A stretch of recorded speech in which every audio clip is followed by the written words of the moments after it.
¿Sí se ve la pantalla? Sí, ya se ve. Gracias.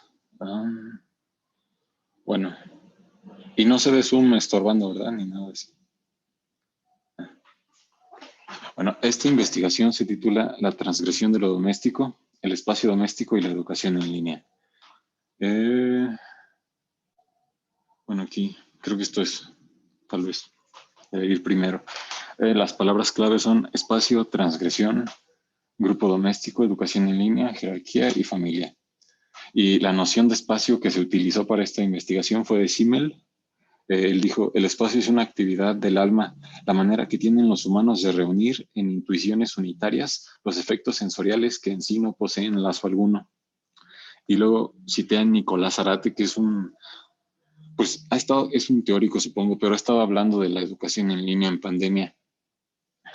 Creo que no es muy conocido, pero bueno, habló sobre dar clase y dijo, esto es su noción de dar clase es compatible con lo que dijo Zimmer y dijo, dar clase es esto de crear lazos y comunidades a través de un trabajo creativo de articulación de diferencias de todo tipo. Esto de crear lazos y comunidades a través de un trabajo creativo se asemeja mucho a la noción de espacio de Zimmer, de la manera que tienen los humanos de reunir en intuiciones unitarias los efectos sensoriales. Entonces creo que aquí ya podemos estar hablando claramente de espacio académico, ¿no? Y luego también Nicolás Zarate dijo sobre la escuela, las condiciones específicas para realizar trabajos de enseñanza y aprendizaje colectivos no son fáciles de sustituir. Y bueno, con eso empiezo mi investigación. Lo primero que se hizo fue concientizar al grupo doméstico de lo que se iba de la investigación, pues, y se explicó el concepto de transgresión a los miembros del grupo doméstico y se les familiarizó con la noción de espacio para poder hablar de espacio académico y de espacio doméstico. Después se hizo la entrevista y las respuestas revelaron cosas que no estaban como originalmente planeadas. Además, la dinámica que se siguió se asemejó como una conversación. Eso permitió que se llegara a un consenso sobre, bueno, cuando se podía y cuando no, cuando se llegara a una especie de consenso sobre la situación.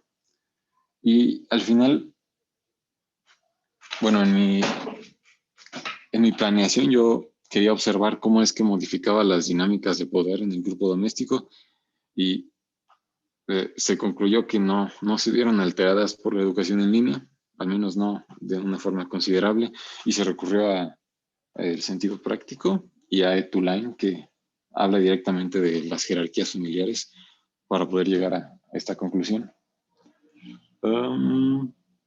Y luego al final, pues, se tuvo como una retroalimentación y como tratando de dejar alguna especie de cambio, tal vez, pues ocurrió una conversación con el grupo doméstico para cambiar los aspectos que tal vez resultaban molestos sobre la transgresión y que estuvieran en manos nuestras. Y bueno, primero, los resultados como generales de esto es que el grupo doméstico, o sea, mi familia, sí consideró que el espacio académico transgrede al doméstico. El espacio académico actual es una especie de microespacio personalizado. Al rato profundizo en eso. Y esta transgresión modifica el comportamiento de las personas. También voy a profundizar eso. Y las conversaciones familiares han disminuido. Eso es como un resultado más superficial, tal vez, aunque no tanto. Y luego, la mayoría de las afectaciones que puede sufrir una cotidianidad, más bien, como la mayoría de las afectaciones que puede llegar a sufrir una cotidianidad, es fácil normalizar esa transgresión. ¿Por qué? Porque la ves, pues, diario, ¿no? Estas son mis referencias. Este es el texto de Tulane, este es Pierre Bourdieu. Y estos son otros que no están citados directamente aquí, pero que sirvieron mucho. Y ahora voy con los resultados más específicos. Bueno, el grupo doméstico consiste de madre, hermano y hermana. Yo decidí omitir, bueno, mi papá no vive conmigo y lo había considerado dentro del grupo familiar, pero no entra alguien que no ocupa este espacio en donde yo estoy ahora, no forma parte de mi grupo doméstico, entonces pues tuve que excluirlo porque no está en este espacio doméstico. Y bueno, la educación, se encontró que la educación en línea modificó los horarios de comida y de limpieza del hogar, modificó las relaciones sociales, la convivencia con compañeros de clase se redujo, pero abrió espacio para otro tipo de interacción social dentro de la familia y también en actividades extracurriculares, o al menos fue así para los miembros de este grupo doméstico. También la disminución del transporte público redujo estrés y aumentó la comodidad.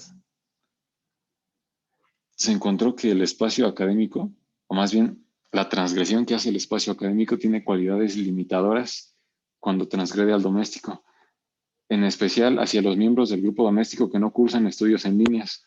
Por ejemplo, mi mamá dijo que cuando sabe que estamos en clase guarda silencio y compostura y lo evita para no ridiculizarse con extraños que podrían estar escuchando o viendo. Para mí, pues, el área en donde estoy, aunque es mi cuarto, quedó asociado como a las actividades académicas, pero eso no fue universal porque para mi hermana no fue así. Le pareció que no afectaba tanto su espacio como tal. También esto va en relación a lo que dijo aquí arriba este cuate. Las condiciones específicas para realizar trabajos de enseñanza y de aprendizaje colectivos no son fáciles de sustituir. Nicolás Arata, porque el espacio académico que se superpone al doméstico o que transgrede en el doméstico no es uno tradicional. Es un espacio disperso que dependiendo de la conveniencia se puede modificar, se puede hibridar con actividades domésticas y puede ocupar cualquier espacio físico en tu casa. O sea, puede ser la cama, el comedor, la sala, la cocina, a forma como de invasión. Por eso se habla de transgresión. Y luego agrego que, bueno, más bien fue resultado de la entrevista que el desorden de un espacio doméstico descuidado se interpone al progreso académico, pero la transgresión de las sensaciones académicas tiene un impacto mayor en el aspecto de las relaciones familiares, porque se ven interrumpidas por un respeto al área académica que en cierto modo se llega a percibir como una autoridad mayor, y a eso voy más adelante. Las cualidades de este espacio académico dependen enteramente de la persona que se desenvuelve en él. Por eso aquí dice que este espacio es personalizado. Una escuela es un espacio académico con cualidades fijas y presupuestas, pero esto es como, lo uso entre comillas porque tal vez me inventé el término, pero estos microespacios académicos pueden ser muy distintos. Y bueno, luego recopilé 3 descripciones diferentes de espacios académicos de mi grupo doméstico. El primero fue, es un espacio reservado, concentrado, buscando no tener distracciones. Otra descripción fue, busco nuevas actividades en paralelo. Es un espacio muy disperso, invado toda la casa. Y otra descripción fue, toda la casa, considero que es un espacio desordenado. Antes de la pandemia no era así, pero tiene distracciones porque quiero que tenga distracciones. Y luego en paralelo a esto, como introduje el concepto de espacio, pues mi mamá contestó que, les voy a citar, ¿no? Dice, mi espacio doméstico no es el mismo que mi espacio de trabajo, aunque físicamente sea el mismo lugar. El trabajo doméstico lo hacía en horas en donde no había nadie en la casa. Mi espacio doméstico ocurre en la tarde. Supongo que esto lo conectó porque pues la definición de espacio que usé no está como muy materializada tal vez. Como que habla de símbolos social, ¿no? Y luego dijo, desde la pandemia el espacio de trabajo se interpone con el doméstico. El trabajo matutino era silencioso, pero ahora se escuchan más sonidos y yo me siento obligada a ser más cautelosa y cuidadosa. Además, ya no divido entre mañana y tarde.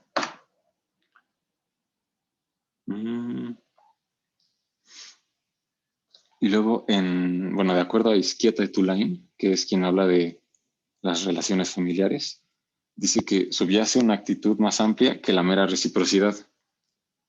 Los parientes se apoyan y protegen no solo sobre la base de la que han recibido ayuda en el pasado o que podrán recibir ayuda en el futuro, sino también se motivan por sus necesidades y problemas, urgidos al mismo tiempo por la gratificación de cumplir con lo que se considera un deber. Esto se relaciona un poco con lo de Bourdieu, que las jerarquías dependen de la reciprocidad, ¿no? Aunque aquí Atulain dice que en la familia no necesariamente, luego Bourdieu dice que es a medida que nos alejamos de la perfecta reciprocidad, necesariamente se acrecientan los testimonios de gratitud, homenaje, respeto, obligaciones o deudas morales. Creo que aunque parecen opuestas, vienen de la misma cosa porque Etulain está reconociendo que esa jerarquía existe porque no hay reciprocidad, pero esa reciprocidad no se percibe como algo negativo dentro de un grupo doméstico. Entonces, creo que las ideas de jerarquía no son opuestas. Y bueno, en la jerarquía, la jerarquía que se identificó en el grupo doméstico fue una muy esperada, ¿no? Porque aunque el padre tiene el poder económico, su ausencia hace que la cabeza de la jerarquía del grupo doméstico sea la madre.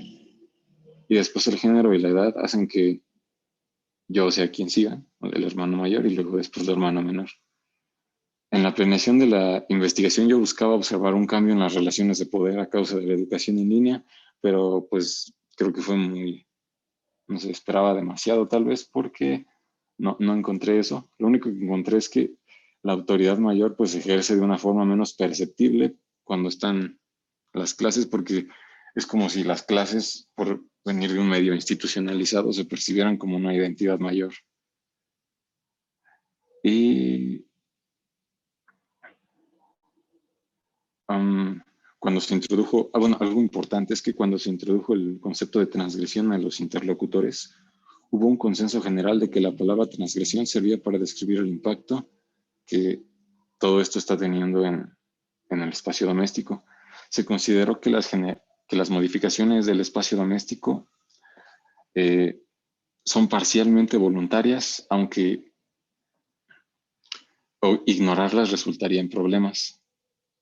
Y bueno, en relación con las dinámicas familiares más usuales, las computadoras en el comedor han hecho que se disminuyan las conversaciones, las sobremesas y en general las conversaciones espontáneas que ocurrían a lo largo de la casa, pues disminuyeron en frecuencia.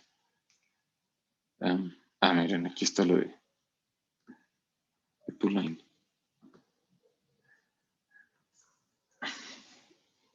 Y bueno, en general es todo, o más bien es todo.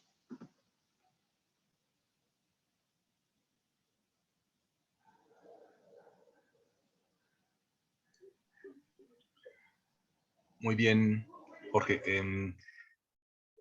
Me gustaría, pues tengo varias observaciones que hacer, varios comentarios. Me gustó mucho tu trabajo. Hiciste un ejercicio, tal vez de todos los ejercicios presentados, es donde hay una preocupación, digamos, más consciente y más visible para vincular, digamos, el ejercicio etnográfico con categorías conceptuales. Eso es notable y eso te lo reconozco, me parece una cosa importante. Hay varias categorías sobre las que me gustaría que platicáramos, ¿no? Las que tienen que ver con el espacio y las que tienen que ver con la noción de transgresión, que me parece muy interesante y muy valiosa, pero no sé, no sé si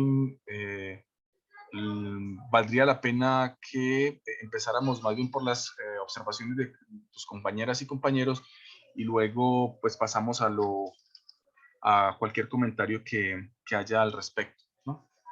¿Qué les parece?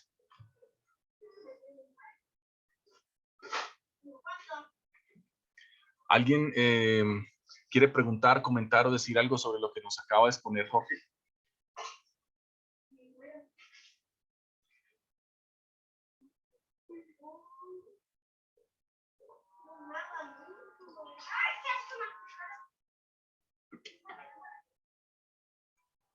No, ya te escuchamos.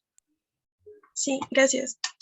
También me gustó bastante el trabajo y me llevaba a pensar en un taller que tomé hace algunos meses, donde pues se hablaba del entorno digital y lo que tenía que ver con él.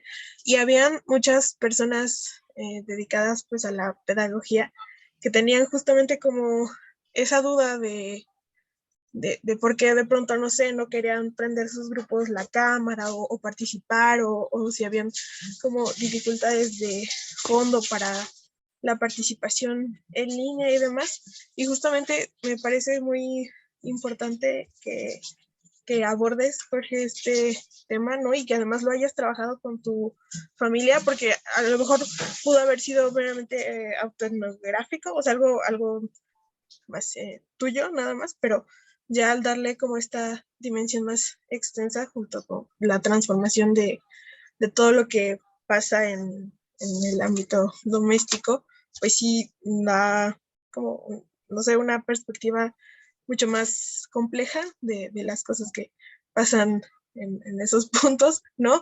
Y que sería valioso también compartir, ¿no? A estos espacios donde pues de pronto tienen la duda y no, pues no sé, están buscando alguna forma de abordarlo o de aproximarse a una perspectiva así, ¿no? De lo que está pasando y que están pensando las personas desde su, no sé, su lugar como estudiantes. Y pues eso, también me parece muy interesante lo de los, ¿cómo lo mencionaste? Microespacios académicos. O sea, se dibuja de una buena manera en tu trabajo. Jorge, yo te quisiera hacer una pregunta. Es la noción de espacio que trabajaste de este autor de, ¿cómo era que se llama? Tulane. Me parece interesante. Digamos, en las últimas décadas del siglo XX se discutió bastante sobre esto, sobre todo en antropología, ¿no? Y en etnografía y sobre todo como en arquitectura, también en estudios culturales, ¿no? Se empezaron como a formular o a hacer reformulaciones para repensar, digamos, como la dimensión espacial, digamos, de actividades y surgieron diversas propuestas. Una de ellas, por ejemplo, es la propuesta de lugar, ¿no? En vez de hablar de espacios, hablar de lugares. ¿Conoces un poquito como algo de esta perspectiva de los lugares? Porque yo creo que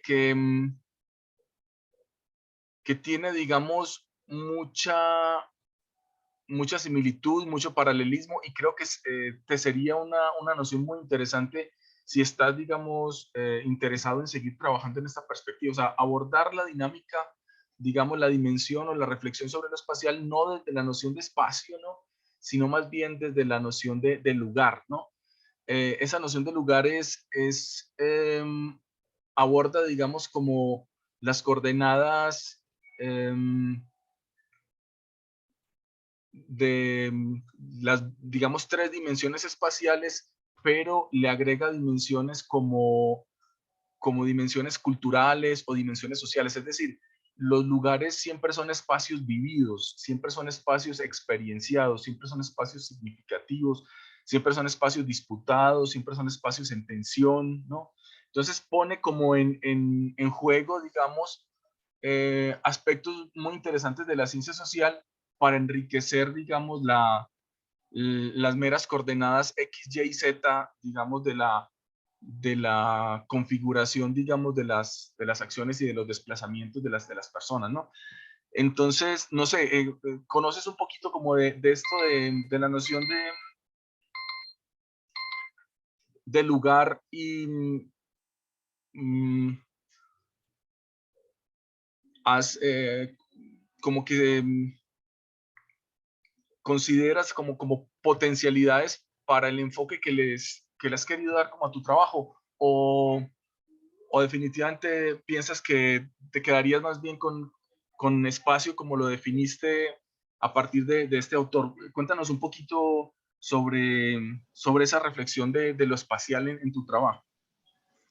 Sí, lo que pasa es que encontré un texto, bueno, primero quería saber bien a qué se referían, antes busqué espacio en la sociología, porque supuse que la antropología a lo mejor no lo tocaba tan directo, y me encontré un texto que recorría como la historia del concepto, y el más reciente era el de Simmel, y me pareció que estaba como más, pues que era el que más se apega, que no estaba tan lejano pues a lo antropológico, pero sí vi que al final decía algo del lugar, nada más que no sé si era un texto un poco viejo porque lo traía como así, lo más nuevo de lo más nuevo, pero a lo mejor no es lo más nuevo de lo más nuevo, ¿no? Estoy tratando de buscar el PDF ahorita a ver si aparece. Muy bien, no, no te preocupes. Te comento que yo lo he conocido por el lado de los británicos, ¿no? Por el lado de los británicos y todo eh, como, como remesón que ha tenido la etnografía, sobre todo la etnografía contemporánea en Europa, franceses también le han entrado al asunto desde el asunto fenomenológico, ¿no? O sea, el enfoque fenomenológico para el trabajo etnográfico. Entonces, se pone muy en el centro la corporalidad, se pone muy en el centro los sentidos, se pone muy en el centro la experiencia. Entonces se aborda, digamos, lo espacial desde el cuerpo, la experiencia, los sentidos, como un giro, digamos, fuerte, digamos, en la manera de concebir lo espacial. Los geógrafos también han entrado al asunto, pues, ¿no? Y ponen justamente las cuestiones como asimetrías y poder lo ponen como otra dimensión de lo espacial, pues, ¿no?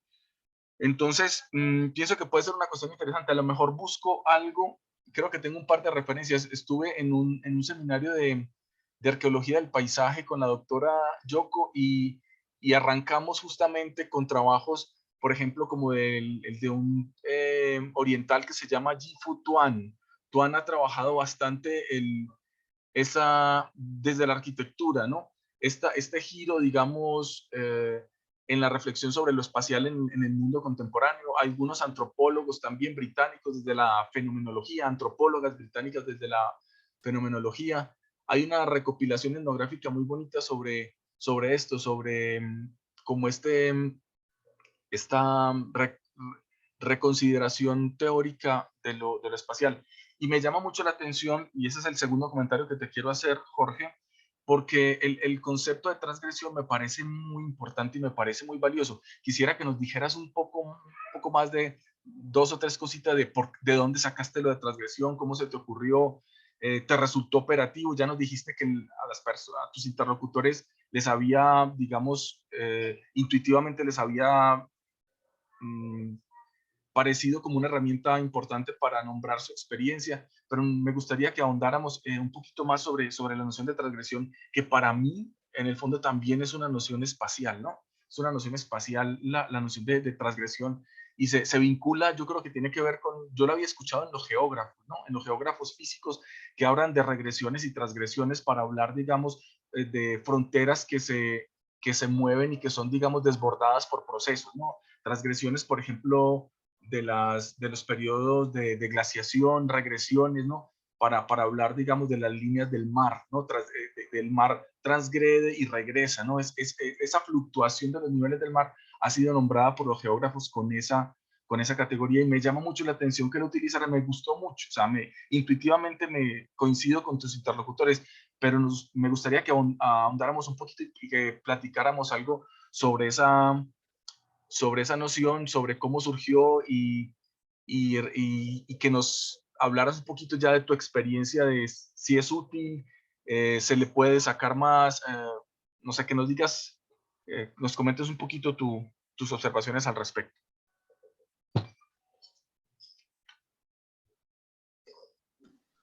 Sí, pues de hecho la palabra la escuché mucho hace como un año y cacho con la materia de geografía y cartografía, precisamente. Sí. Y iba a tratar de como situarla mejor conceptualmente, así como hice con lo del espacio, pero me costó trabajo es que ya ven cómo definen aquí los científicos sociales, estuvo como difícil, tuve que repetirla muchas veces y la de transgresión la dejé abierta al principio, o sea, simplemente lo que hice fue leer la definición de la palabra, que se habla de una invasión, ¿no? Como ofensa, invasión, que quebranta las normas, en el sentido de lo que se percibe normal, ¿no? De normas escritas, ¿no? Y pues creo que se ejemplificaba a la perfección, pero no usé ninguno, o sea, por ejemplo, en espacio tomé Simmel porque esa la hice primero, y luego me di cuenta que no, como que estaba complicado explicarlo, o como que me metí en más rollo, entonces decidí solamente leer la definición de transgresión, así unas 2, 3, y si les parecía que eso se podía usar. O sea, así como decir, la tomé de tal autor, no podría. pero sí la escuché mucho en geografía y cartografía y me pareció que quedaba.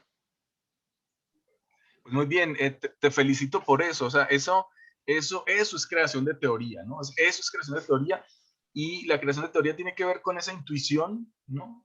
Porque fíjate que en última instancia los conceptos son metáforas, ¿no? Son metáforas que nos sirven para intentar, digamos, describir y para intentar comprender procesos que se están dando, ¿no?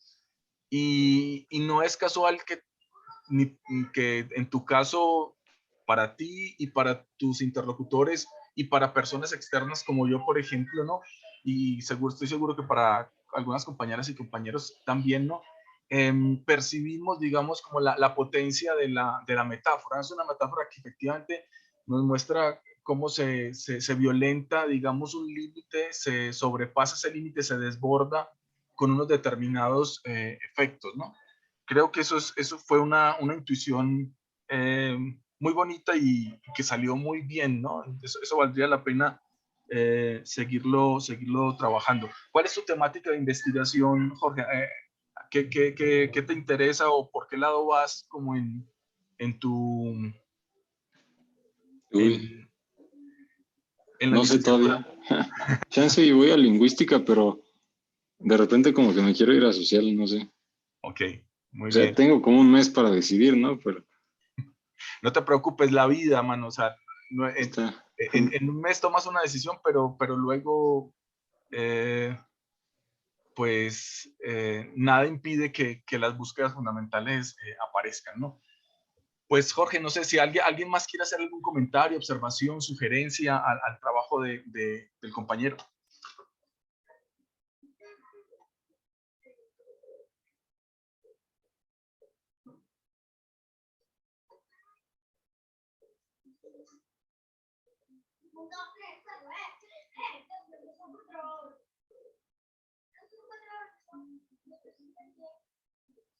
Muy bien, entonces, pues vamos a dar por terminada tu participación, Jorge. Te agradecemos tu trabajo. Destaco una vez más el énfasis que pusiste como en los aspectos conceptuales. Creo que también hiciste un buen trabajo de campo, muy considerado con las personas. Eso es bonito, ¿no? Lo del socializar al comienzo y lo de, digamos, poner en claro qué estoy haciendo, construir como esa, ese consenso informado, pues, ¿no? Para el trabajo con los interlocutores, también lo subrayo y lo destaco, ¿no? Y lo que ya les había comentado, como tu interés, digamos, por la precisión conceptual y por el uso, digamos, de estas nociones. Voy a hacer la búsqueda de lo que les comentaba, de un par de referencias bibliográficas muy buenas sobre esto del espacio y la visión contemporánea y su viraje al lugar, ¿no? Me parece el lugar una categoría muy interesante, porque el lugar eso es mucho más fenomenológica, es mucho más de la experiencia de las personas, y creo que eso también es un poquito hacia donde apunta lo de Simmel, ¿no? O sea, no centrarse en las meras dimensiones, digamos, de 3 dimensiones espaciales, sino sumar otras dimensiones que le dan características particulares a lo que ocurre en el espacio, que tiene que ver con los cuerpos, experiencias y todo lo que está, digamos, lo que es cartografiable, digamos, y no solamente el mero largo, ancho y profundidad para construir un volumen, pues, ¿no? Pues muy bien, muchas gracias, Jorge. Te voy a pedir que dejes de compartir pantalla para que sí, hacer la presentación del siguiente grupo.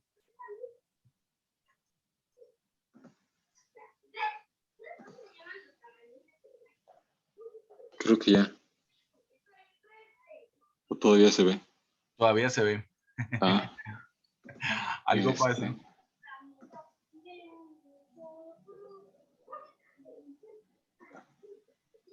ahora sí ya. Sí, perfecto. Hay algo que me acordé ahorita. Sí. El texto de espacio decía que fue lo que me llevó a la de Simmel, que no había que percibir al espacio como una especie de tiempo congelado. Y Sí, efectivamente, justamente eso, o sea, es que estoy acordando, por ejemplo, de un texto de en esta recopilación, digamos, se llama Landscape Phenomenology, esa recopilación y por ejemplo, hay un texto de una antropóloga que trabaja con grupos del medio oeste norteamericano, ¿no? Y digamos, una de las cosas, por ejemplo, que señala es que, por ejemplo, para cuando personas de la comunidad local caminan o se mueven por determinado entorno, por ejemplo, el entorno está, digamos, está funcionando como un emisor de mensajes morales, por ejemplo, ¿no? Entonces, se aprende de moral, del buen comportamiento cuando se camina por determinada parte del paisaje, ¿no?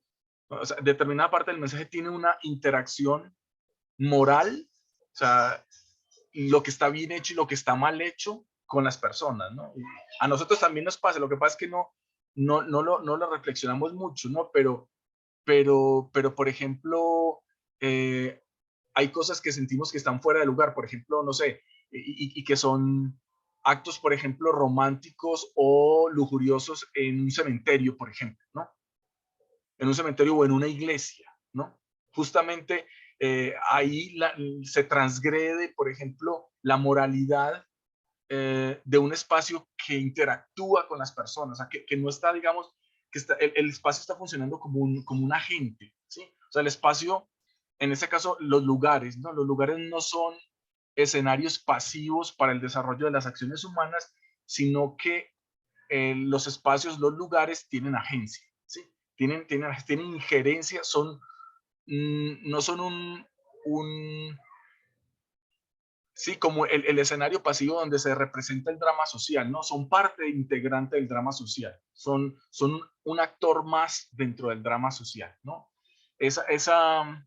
Hacia esa, digamos, concepción de espacio, digamos, creo que nos podemos conducir y creo que lo del lugar, si te interesa seguir trabajando por ahí, creo que puede ser una perspectiva interesante. Entonces, les voy a compartir un par de textos al respecto que creo que les pueden ser útiles y servirles, ¿no? Entonces, nuevamente te agradezco, Jorge, por tu participación. Vamos entonces ahorita a escuchar a Carmen y a Ana, que nos van a... No, perdón, creo... No, no, es que tengo dos programaciones aquí, ya me confundí ya. Sí es. Vamos a escuchar, perdona, a Quetzal y a Montserrat, que nos van a hablar sobre las repercusiones de la educación en línea en estudiantes de preparatoria y universidad, ¿no? Entonces, otra vez la educación en línea ocupando un lugar central dentro de la reflexión antropológica, ya no en este caso como transgresora de un espacio particular, sino enmarcada en unos grupos particulares sociales como son estudiantes de los entornos que señalan las compañeras. Entonces, quedamos en sus manos, chicas, y con mucho gusto las escuchamos. Hola, buenas tardes. Gracias por la introducción, profesor.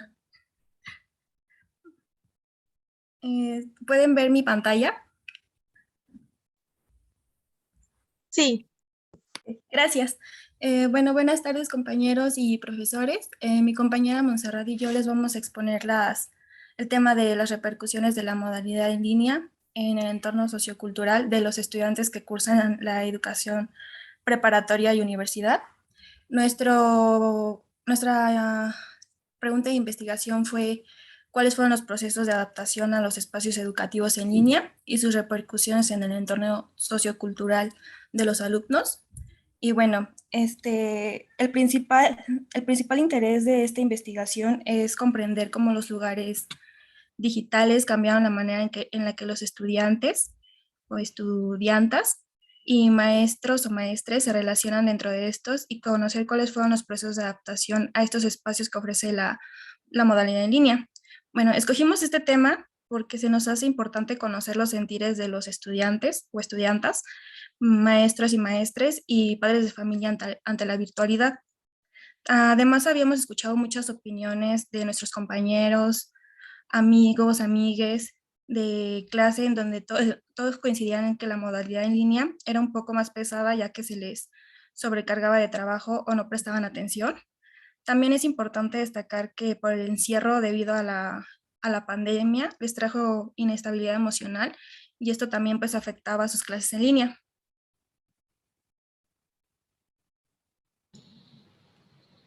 Bueno, en cuanto a nuestra investigación, el método que usamos, primero delimitamos la investigación. Nuestra investigación es de tipo cualitativo, ya que solo usamos etnografía y entrevista para realizar la investigación. Ya en el proceso de investigación, lo primero que hicimos fue delimitar a nuestra población. Como pueden ver en la tabla, se dividió de la siguiente manera. Usamos a estudiantes de prepa, también a universitarios y padres de familia y docentes para poder tener como que los distintos puntos de vista y poder contrastarlo. Y nos dividimos la población entre 10 y 10, ya que mi compañera pues vive en la Ciudad de México y yo vivo en Chiapas. Entonces, al inicio teníamos como que pensado realizar contrastes entre esas dos poblaciones, pero tuvimos dificultades. Posteriormente, ya cuando realizamos la investigación y nos dimos cuenta de que eso no era un factor que influyera. Como ambas tenemos familias nucleares pequeñas, realizamos nuestra investigación con personas externas a nuestra familia nuclear. La segunda fase de la investigación fue la observación y como realizar diarios de campo. En mi caso, yo solo vivo con mi mamá, entonces tuve que ir a casa de mi tía porque pues ahí hay más personas y, por ejemplo, mis primos son dos estudian en universidad y una estudia en preparatoria. Y pues mi tía es profesora de universidad también. Y bueno, ya la última fase fue la aplicación de entrevistas, que como podían ver en la tabla anteriormente, realizamos 10 y 10. O sea, en total entrevistamos a 20 personas.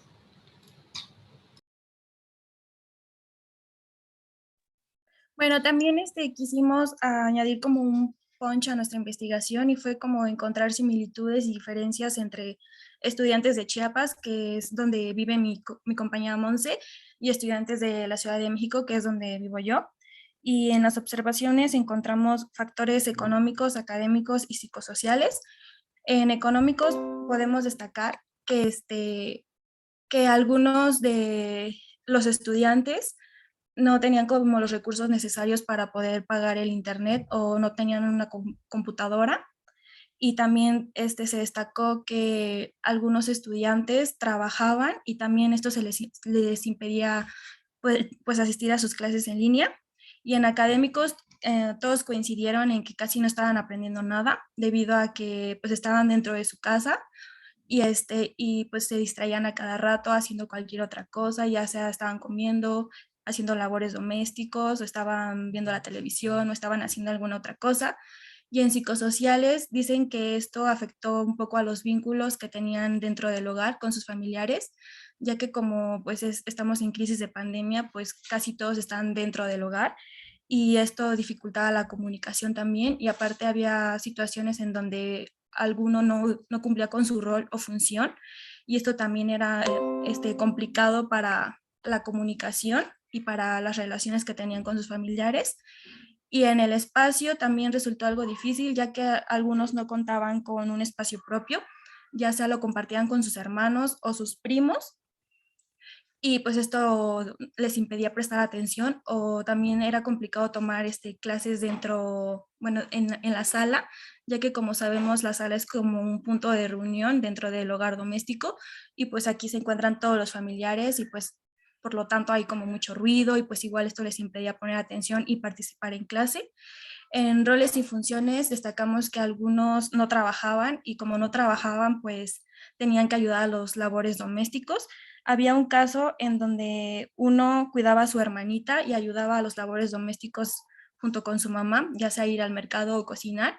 Y hubo también otro caso donde entrevistamos a una chica que era mamá y pues su rol y función era cuidar a su bebé. Y las dificultades de investigación lo platiqué con mi compañera Monse y dice que allá en Chiapas hay como bajones de luz, entonces a veces se va el internet y eso también era complicado para entrar a las clases en línea.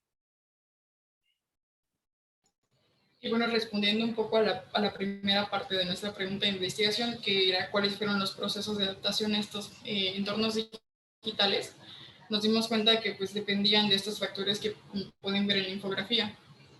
Contrastando un poco con la población que Chal entrevistó, en el caso de mi población sí estaba ligado al económico, porque en el caso de las personas entrevistadas por Quetzal, la mayoría eran universitarios que tenían que trabajar, entonces sus actividades académicas se mezclaban con lo laboral.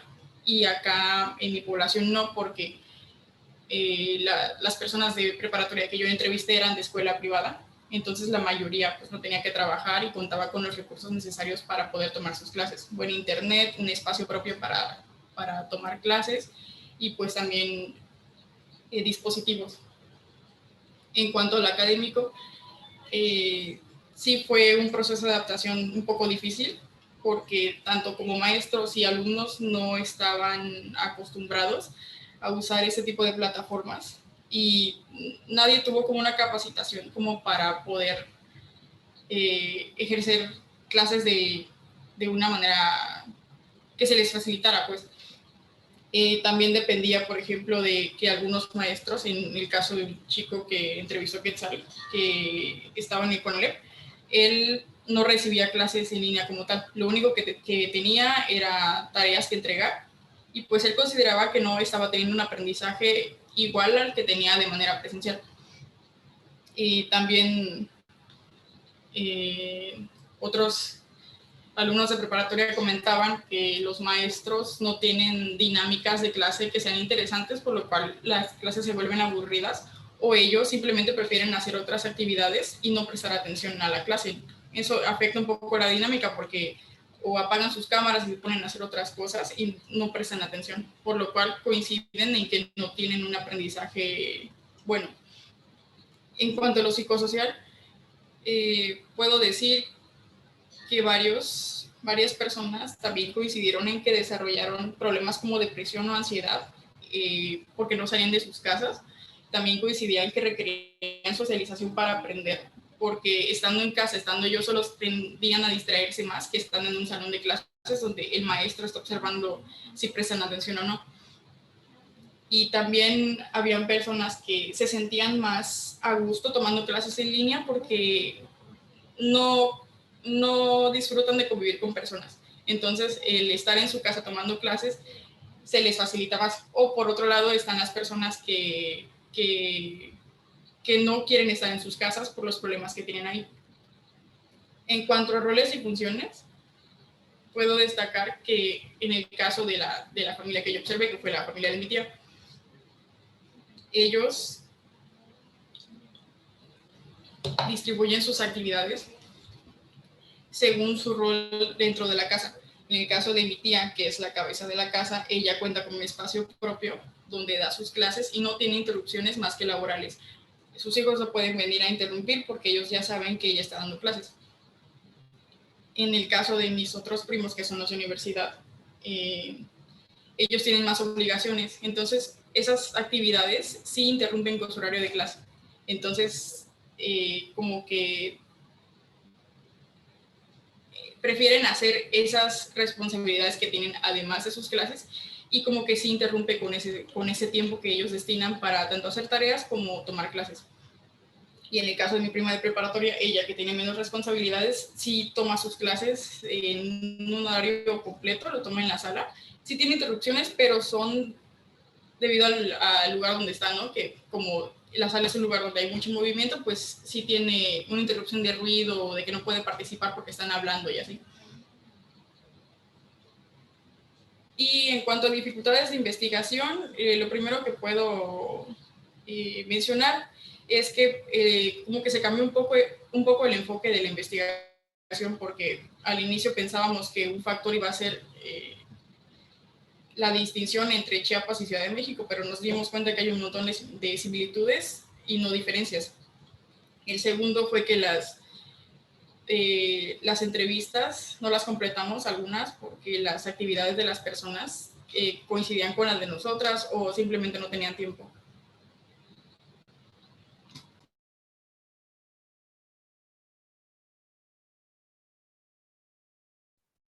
También quisimos agregar un punto que era los puntos de vista de docentes y padres de familia. Y, por ejemplo, los padres de familia comentaron que la falta de participación de los alumnos se debe principalmente a dos razones, que es que algunos profesores son más estrictos y pues quieren respuestas más complejas y por lo tanto los alumnos tienen miedo a recibir un llamado de atención o simplemente porque están realizando otras actividades y no están prestando atención. Y algunos maestros declararon que igual fue complicado adaptarse al sistema, aunque porque tuvieron que tomar cursos para aprender a usar los recursos y las plataformas online. Y además de que la comunicación alumno-profesor dentro de los espacios virtuales como Zoom se vuelve como más turbia, sobre todo si no hay cámaras encendidas, porque se tiene que lidiar con recuadros negros que dan la sensación de que se está hablando al vacío. Y sobre todo los silencios incómodos que se forman cuando piden participaciones de los alumnos. Y ante estas problemáticas, los docentes pues han buscado formas para hacer las clases más dinámicas, pero la respuesta de los alumnos es ambigua, ya que siguen sin haber participaciones, además de que no hay un interés por aprender y pues no realizan las actividades de respaldo como lecturas y pues eso no permite que la participación la participación en la clase aumente.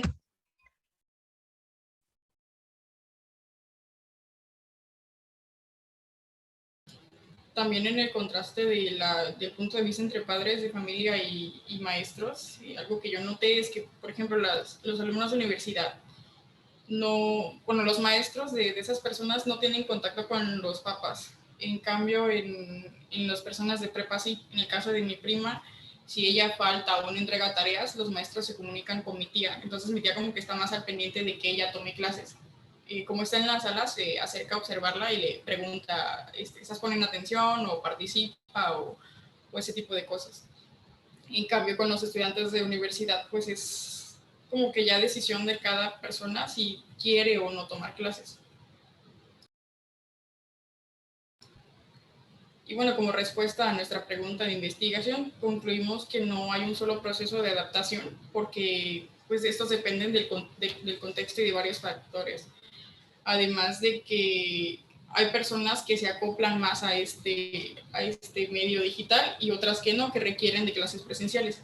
Y podemos concluir también de que el entorno sociocultural se vio afectado porque la convivencia pues se limitó a ser nula entre maestros y compañeros de clase y además de que les generó problemas como ansiedad o depresión. Pero también concluimos de que no hay un proceso de adaptación al 100%, ya que a las personas que entrevistamos dijeron que igual no estaban adquiriendo conocimientos ante esta modalidad por los diferentes entornos en los que se encontraban. Y pues creo que eso ya sería todo de nuestra parte. No sé si quieres hacer algo más, Monse. No, gracias. Gracias por su atención.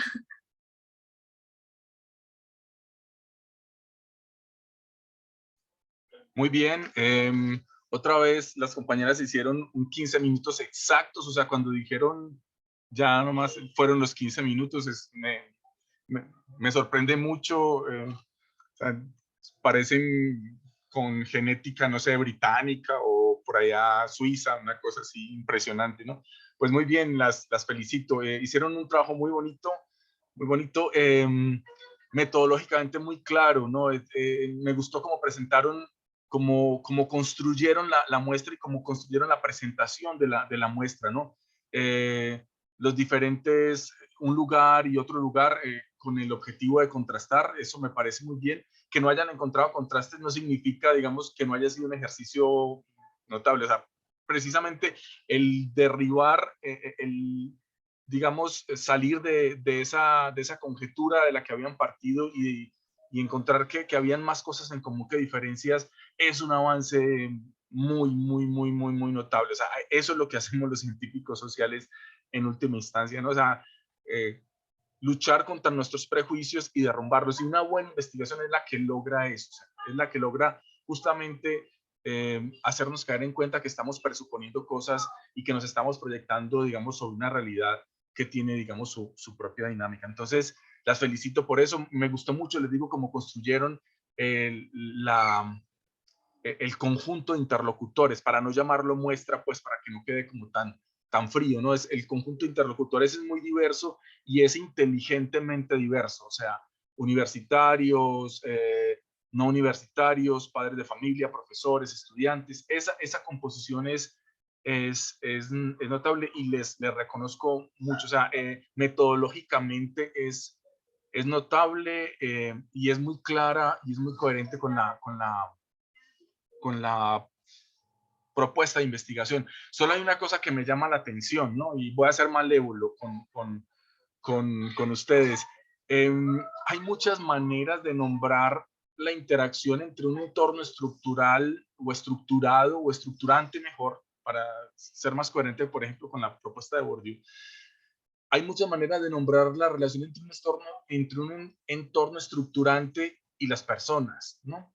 Hay muchas maneras de nombrarlo. Yo podría nombrar, por ejemplo, determinación, ¿no? El entorno determina las acciones de las personas, ¿no? El entorno orienta, ¿sí? El entorno orienta. Las personas, a su vez, pueden, digamos, ser determinadas, pueden estar orientadas. Las personas pueden resistir también, ¿no? Yo podría utilizar el concepto de resistencia para nombrar, digamos, una situación que está estructurando algo y las reacciones que tienen las personas ante esas estructuras. Ustedes utilizaron un concepto que me llama mucho la atención, muchísimo, ¿no? Ustedes utilizaron el concepto de adaptación, ¿no? Utilizaron el concepto de adaptación, o sea, es como la metáfora con la cual están pensando las relaciones entre las personas y esas condiciones, digamos, estructurales que los desbordan o en las que están inscritas parcialmente las personas. Ustedes utilizaron el concepto de adaptación.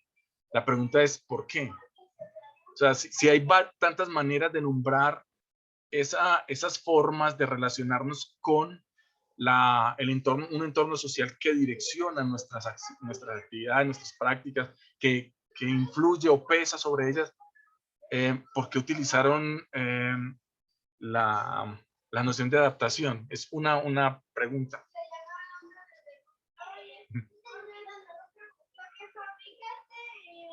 Bueno, escogimos ese concepto porque adaptación más que nada porque algunas personas no sabían cómo usar estos medios tecnológicos y aparte porque, no sé, también fue como, adaptación fue como en general, o sea, como que lo implicó todo, tanto los sentires como las cosas económicas, las cosas emocionales, en su entorno, también cómo lograron adaptar la virtualidad en su entorno, porque también hubo muchas cuestiones o muchos individuos que nos dijeron que era difícil tomar clases en su casa por las mismas razones que había comentado Monse, de que tenían problemas familiares o, por ejemplo, no contaban con internet o les era difícil pagar el internet. O sea, fue como adaptación que involucraba como todo, sentires, factores económicos, académicos y todo eso. Muy bien, muy bien. Te agradezco mucho, Quetzal. O sea, es un concepto que sirve, ¿sí? A mí el concepto de adaptación me hace pensar en la ecología cultural, ¿no? En la ecología cultural. Me hace pensar se los digo así, porque los arqueólogos hemos usado mucho el concepto de adaptación, ¿no? Sobre todo para nombrar lo que hacen las comunidades, los seres humanos, las personas, con procesos, digamos, sobre los que no tienen control. Por ejemplo, no sé, cambia el clima del Pleistoceno al Holoceno y la gente se adapta, ¿sí? La gente se adapta, o sea, la gente transforma su modo de vida para responder a una situación estructural sobre la cual no pueden, digamos, hacer otra cosa que cambiarse a sí mismos, ¿no? Los arqueólogos en los tiempos recientes se ha criticado mucho esa noción, ¿no?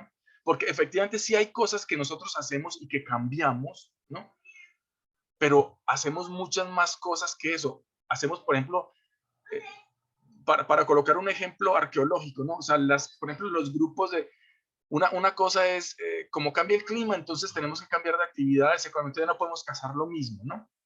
Entonces, por ejemplo, empezamos a transformar, digamos, a depender más de recursos, digamos, que no tienen que ver con la cacería, sino que tienen que ver con horticultura y ese tipo de cosas, ¿no? Pero en ese proceso, digamos, la gente no solamente está determinada por el ambiente, sino que la gente termina siendo constructora del propio ambiente, ¿sí? Te voy a, un ejemplo más para que lo pensemos como bien. Los grupos de selva tropical, ¿no? La selva tropical es un ambiente, lo decía muy bonito Angélica en su presentación, es un ambiente muy hostil para ciertos modos de vida. O sea, yo me voy a la selva tropical y siento que me voy a morir por el calor, los bichos, en fin, 50.000 cosas, ¿no? Pero la gente que ha vivido ahí hace mucho tiempo, digamos, ha generado, digamos, unas estrategias muy interesantes. Por ejemplo, hay unos grupos que viven a la orilla de los grandes ríos, donde el río se toca con la selva. Eso se llama un ecotono. Los ecólogos le llaman a eso ecotonos. Los ecotonos son muy ricos, donde se tocan dos ecosistemas, el ecosistema seco de la selva y el ecosistema acuático de los ríos. Esos ecotonos son de mucha riqueza.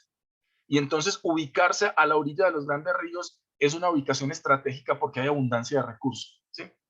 Cuando yo me ubico en la selva seca, o sea, selva adentro, donde no hay grandes ríos, la cosa es distinta, ¿no?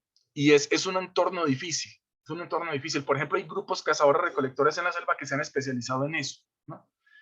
Pero hay una cosa muy interesante, o sea, esos grupos no solo se adaptaron a ese entorno de la selva seca, ellos hacen una cosa muy sencilla. Los ecólogos culturales medían la cantidad de calorías que se gastaban las personas cazando en la selva seca y se dieron cuenta que se gastaba más calorías en la cacería que lo que se obtenía de la propia cacería. Entonces predijeron que ese entorno era un entorno hostil para la vida humana. Pues las comunidades que viven ahí se adaptaron a ese entorno, pero hicieron mucho más que adaptarse, porque lo que hacen es una cosa muy sencilla. Ellos abren pequeños claros en el bosque, abren como chagras, como milpas, ¿no?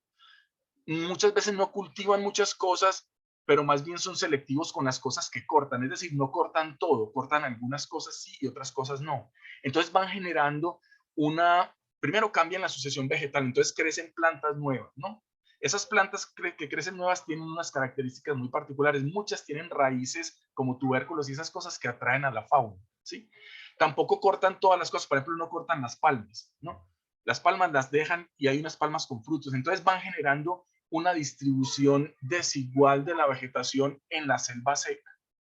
Lo interesante es que cuando los arqueólogos y los geógrafos miraron la estructura de la selva amazónica contemporánea, se dieron cuenta de una cosa que lo deja uno con la boca abierta, ¿no? Y es que toda la estructura vegetal del principal ecosistema natural del mundo está profundamente intervenida por la acción de esos grupos pequeñitos, minúsculos, chiquititos de cazadores-recolectores que han estado ahí en la selva. Es decir, el Amazonas en su estructura vegetal es una construcción antrópica. ¿Sí? Imagínense el peso de esa afirmación. ¿Sí? O sea, la gente ha hecho mucho más que adaptarse a la selva. La gente ha construido la selva. ¿Sí? Ha construido selva. Entonces por eso están las peleas de los arqueólogos con el concepto de adaptación, porque efectivamente uno sí se adapta. O sea, sí podemos reconocer que esa metáfora es útil porque uno sí cambia cosas, pero hacemos más cosas que cambiar. O sea, cambiamos también, transformamos las estructuras que nos están determinando, luchamos contra esas estructuras, nos resistimos a esas estructuras, ¿no? Las resignificamos, ¿no? O sea, hacemos una cantidad, es muy compleja esa interacción entre las acciones de las personas y esos entornos estructurales. Entonces, yo solamente les quería decir que me gustó mucho el trabajo, pero las quería invitar como a que malévolamente le pusieran como interrogantes al concepto de ¿cómo se llama? De adaptación, ¿sí? Porque a lo mejor el problema de la metáfora es que las metáforas no son inocentes. O sea, cuando uno cuando uno va a mirar adaptaciones, ve adaptaciones, ¿sí? Y a veces no, la propia metáfora le impide ver a uno que la gente, además de adaptarse, está haciendo muchas más cosas, ¿no? Está resistiendo, se está peleando, está resignificando, está, en fin, no sé, tendríamos y yo creo que ustedes empezaron como a notar eso. Entonces, ese era como mi comentario como a su trabajo. Creo que está muy bien, es muy bonito, se los valoro muchísimo, pero creo que lo podemos enriquecer si hacemos ese pequeño giro sutil en el concepto que estamos utilizando para pensar el problema. No sé si quieren hacer algún comentario o observación al trabajo de las compañeras, que está muy bonito. Una cosa, en el póster vi que estaban sus nombres peloncitos, o sea, estaban los nombres sin correo electrónico y sin datos institucionales. Pónganle los datos institucionales para que si les van a piratear el póster, por lo menos ustedes puedan decir, miren, ahí estaban los nombres y no los tuvieron en cuenta, ¿no? Para que por lo menos los correos electrónicos y como nuestra afiliación institucional, que se visibilice eso en el material, que está muy bonito, pues, y seguramente pues he estado mirando los videos que subía a YouTube y los han visto personas que no tienen nada que ver con el grupo. Eso me llama la atención, o sea, me gusta eso, ¿no? O sea, está padre que no solamente nos estemos viendo entre nosotros, hay personas de fuera que les ha llamado la atención y han visto los videos, ¿no? Eso está muy padre. Entonces las felicito, muchachas. No sé si alguien quiera comentarle algo más a las compañeras.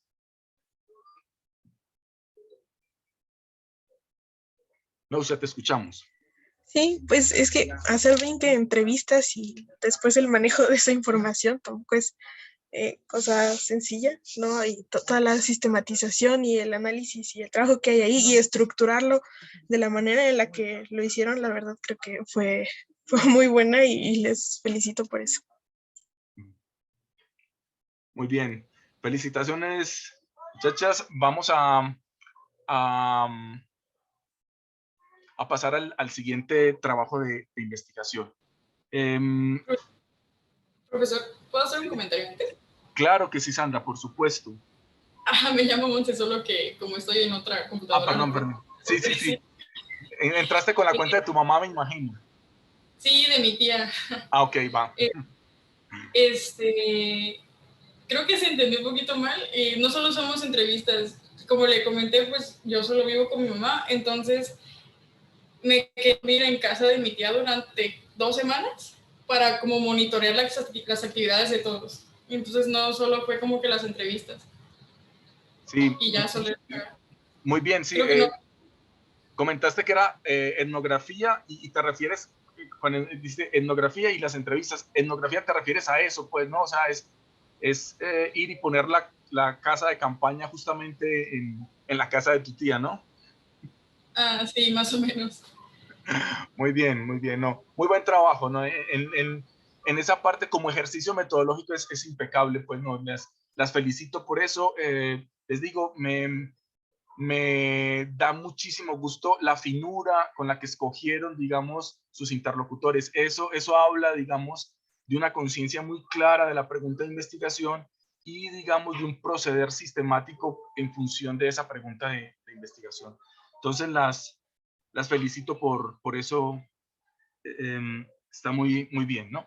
Vamos entonces ahora con Victoria, con Jimena y con Regina, que nos van a hablar sobre, también aquí yo me tomé una libertad de editor, ¿no? Ya ustedes me regañarán, tienen todo el derecho a regañarme por esas libertades que me tomé, ¿no? De cambiarle un poquito el título. Me parece que suena muy bonito como se los puse. La casa, sus espacios multifuncionales y polisémicos, creo que suena chévere, pero si no les gusta, tienen todo el derecho y pues ya nos contarán ustedes a partir de su reflexión qué encontraron y qué nos pueden compartir, ¿no? Quedamos entonces en sus manos.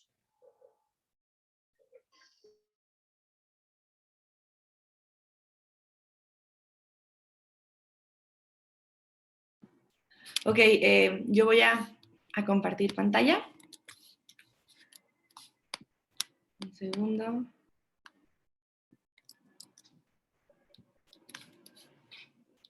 Ok.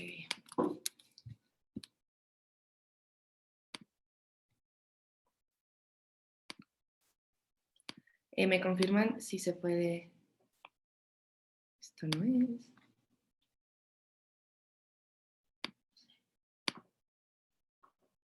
Ok.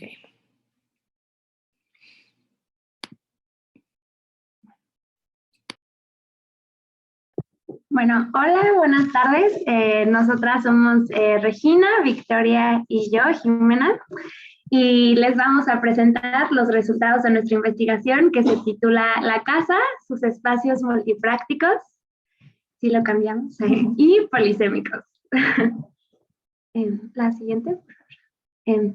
La investigación se realizó en 3 grupos domésticos distintos, lo que significó que que fuera como el estudio de 3 casas localizadas en distintas ciudades, que son San Miguel de Allende, la Ciudad de México y Durango.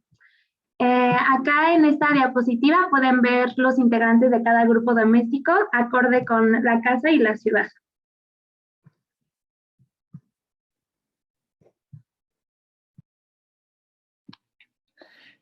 Bueno, nosotras partimos del concepto hogar-mundo, que ve al mundo social y emocional como contenido dentro de 4 paredes. A partir de la pandemia, la pandemia provocó una reducción de la movilidad con la cual nos trasladábamos entre los espacios, y eso hizo que gran parte de las actividades que realizábamos se volvieran todas en la casa, por lo cual está habitada y compartida la mayor parte del día. Las actividades que se realizan dentro de la casa aumentaron, pero el número de espacios continuó siendo el mismo. Esto hizo que el número de espacios se diversificara. Nos dimos cuenta que antes nosotras nos adaptábamos a los espacios en los que estábamos y de alguna forma ahora los espacios se adaptan a nosotras. Ahora, este análisis parte de nuestra posición personal, mujeres y estudiantes de 20 a 23 años de edad, con nivel socioeconómico de clase media alta, porque nos damos cuenta que esto puede afectar el número de espacios en la casa, la cantidad de personas y las actividades realizadas. También cabe aclarar que no creemos que fue hasta la pandemia que se diversificara las prácticas de un espacio. Creemos que la relación entre un espacio y su práctica nunca ha sido exclusiva. Sin embargo, la pandemia generó nuevas tensiones entre el espacio y sus prácticas, las relaciones con los individuos y las relaciones entre los habitantes de un espacio. Las estrategias que utilizamos fueron observación participante, diario de campo, etnografía multisituada, entrevistas y la cartografía social o cartografía participativa, que le pone siguiente, Victoria, por favor.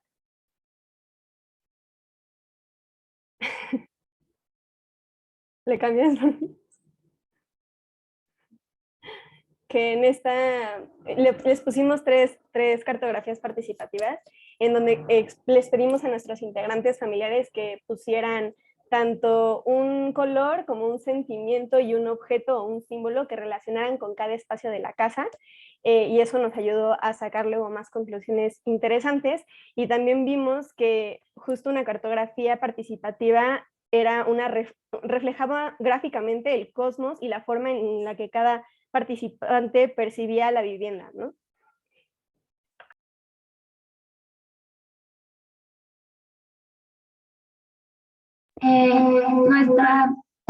Nuestra pregunta de investigación fue la siguiente, ¿cuál es la relación entre el espacio físico de la casa con la práctica y el significado, que es el que está culturalmente asignado, que se le da a dicho espacio?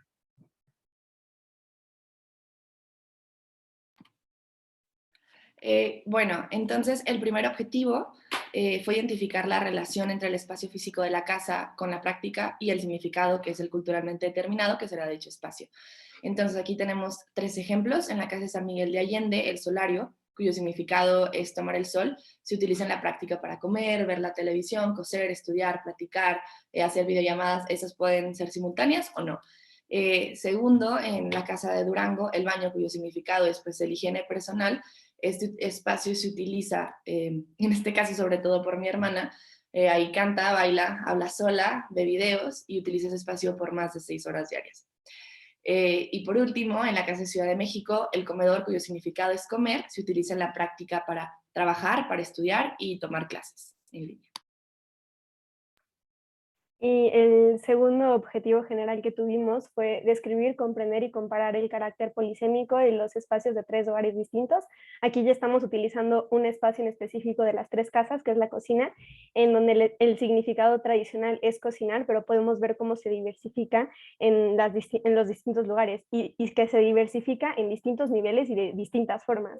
Por ejemplo, en la cocina de San Miguel, no se alejaba mucho al significado tradicional, se siguen haciendo prácticas que se relacionan con esto, como cocinar, guisar, ordenar, dar la cena, etc.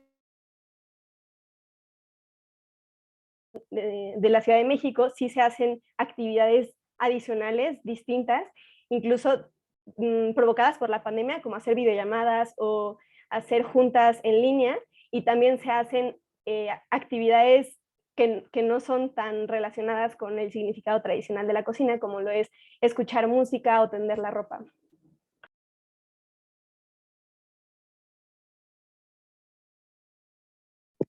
Bueno, aparte de lo que nos acaban de mencionar Víctor y Regina, al realizar la investigación nos encontramos como con otras cosas que nos parecieron muy interesantes que no esperábamos encontrarnos. Y bueno, por cuestiones de tiempo vamos a mencionar un ejemplo de cada aspecto que encontramos, pero en realidad hay muchas otras cosas que podríamos mencionar de cada casa, ¿no? Bueno, primero nos apoyamos en el concepto de hábitos de Bourdieu, porque encontramos que existían ciertas prácticas en nuestras casas que estaban determinadas por ciertas estructuras sociales. Y un ejemplo de esto fue que al momento de hacer las cartografías sociales en la casa de San Miguel de Allende, se observó como el padre de la casa olvidó dibujar el cuarto de lavado. Y esto pues, nos da cuenta de la presencia de los roles de género dentro de la percepción y del uso de la casa, ¿no? Después también, con relación a la práctica, vimos cómo existían como ciertas acciones que se comenzaban a incorporar en la dinámica social, que hacían que cambiara como la función del espacio. En la casa de Durango, en el pasillo, en vez de ser usado para ir como de un espacio al otro, se comenzó a usar para hacer ejercicio y para bailar. También pudimos observar que cada espacio de nuestra casa tiene un ritmo específico, ¿no? Y en la casa de la Ciudad de México observamos cómo es que la sala tiene horas específicas para ser usada y que son en la tarde y en la noche, y que la sala nunca puede ser usada en la mañana. Entonces eso denota que los espacios tienen ritmos.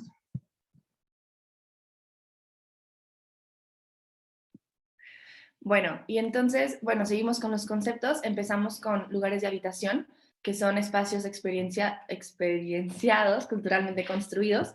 Los lugares suscitan ideas, emociones y acciones en las personas que los habitan, impregnan los lugares y vuelven a los lugares agentes.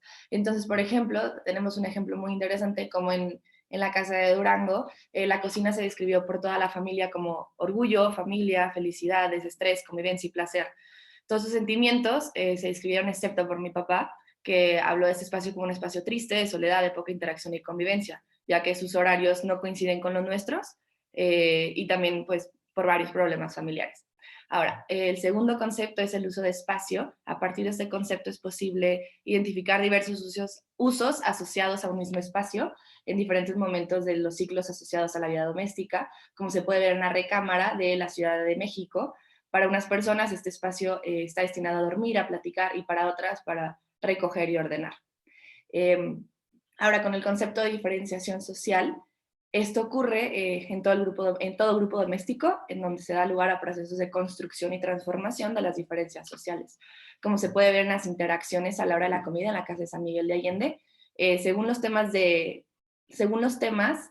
interacción se incluye o excluye a las personas y se remarcan las jerarquías.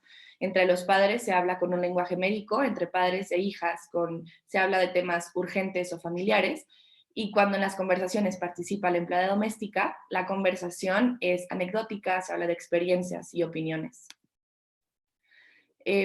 Ahora, el concepto del don refiere a los sistemas de prestaciones totales, se refiere a este lazo que articula los diferentes grupos sociales, donde se producen y se mantienen las diferencias que caracterizan estos grupos. ajijo.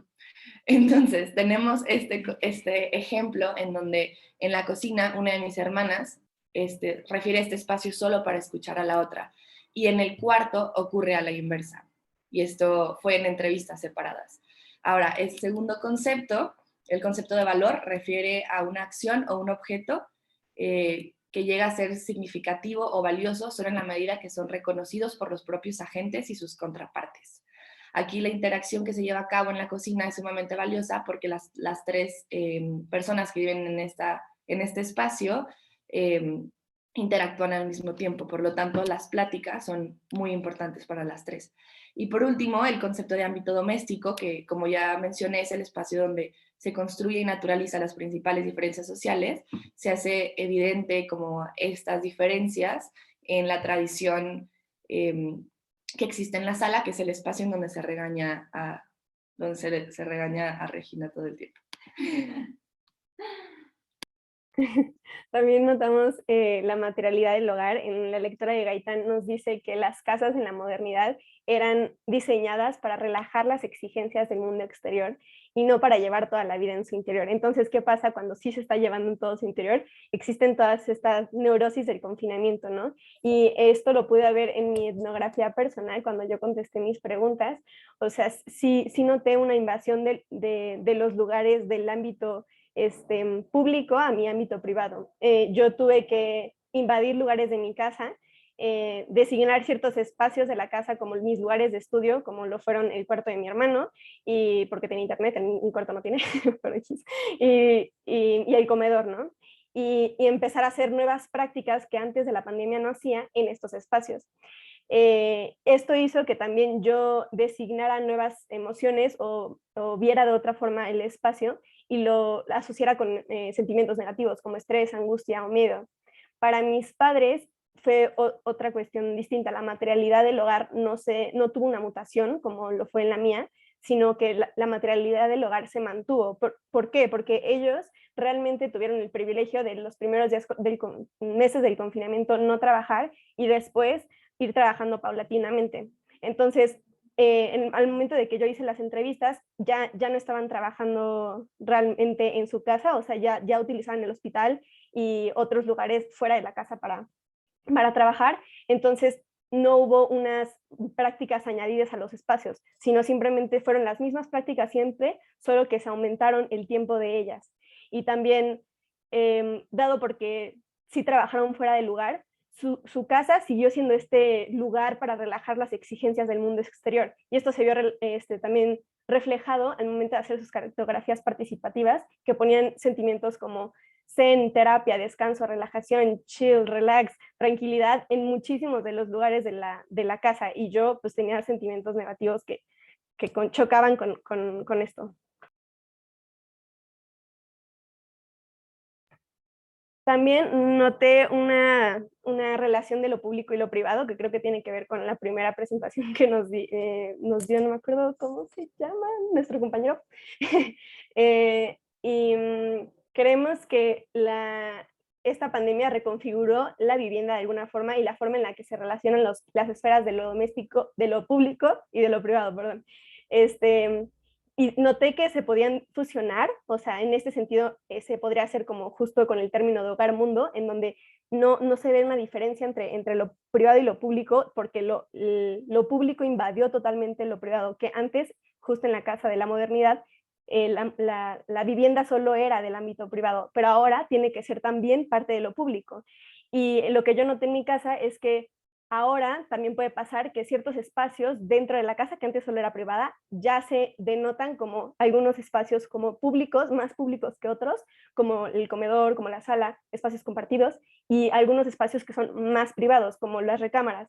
Y esto también se puede como ver reforzado la división de las esferas de lo público y lo privado, viendo si se corresponde la esfera con el espacio. O sea, si la esfera privada y el espacio privado se están reafirmando con las prácticas. Por ejemplo, en la recámara, y esto lo notamos también en varias de las casas, no solo en la mía, mencionaban los integrantes que habían interacciones íntimas, ¿no? Pláticas de cuestiones que se relacionaban con algo mucho más serio o personal. Y también noté que en mi casa, la sala donde me regañan, también se notaba decían que la interacción era mucho más seria. Y esto también tiene que ver con que en la cartografía mis padres relacionaron el espacio con introspección, y la introspección le daban un aspecto de seriedad. Entonces esta misma naturaleza de lo serio se relacionaba con poder regañar a alguien en este espacio, ¿no?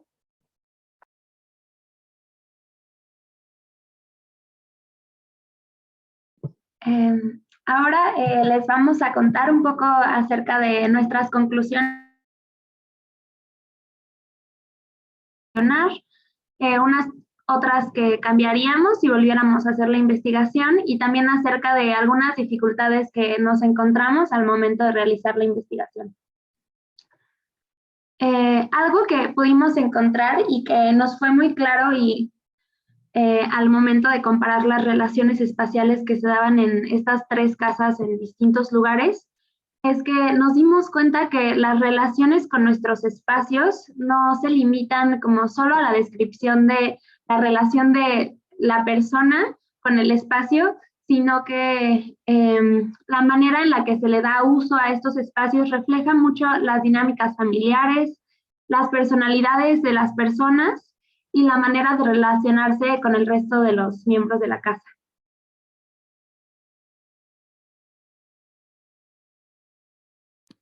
Bueno, entonces algunas de las conclusiones que son como que se derivan de esta grande es, para empezar, yo me di cuenta que ninguno de los miembros de mi familia tomó importante el estudio.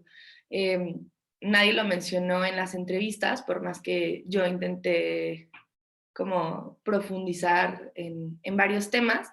Y eso se ve reflejado en que, a pesar de que yo he estado en clase los últimos 2 años en línea en mi casa, nunca se ha respetado que yo he estado tomando clases. Se toma que yo solamente pues estoy ahí, como, no sé, dispuesta a platicar o a lo que sea.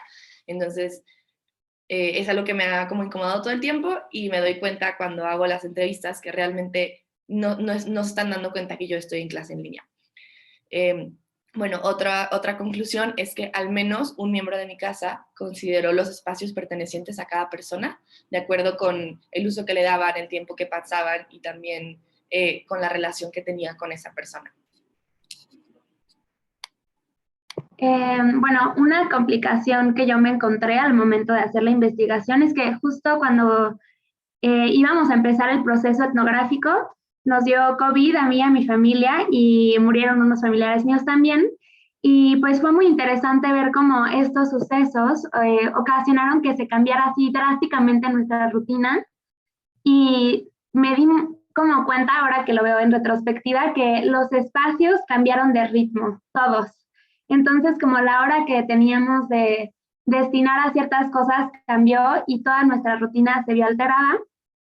Y pues sí, vi cómo se puede perturbar el ritmo, y que eso hace que la relación entre nosotras cambie, y también la relación que tenemos con nuestros espacios.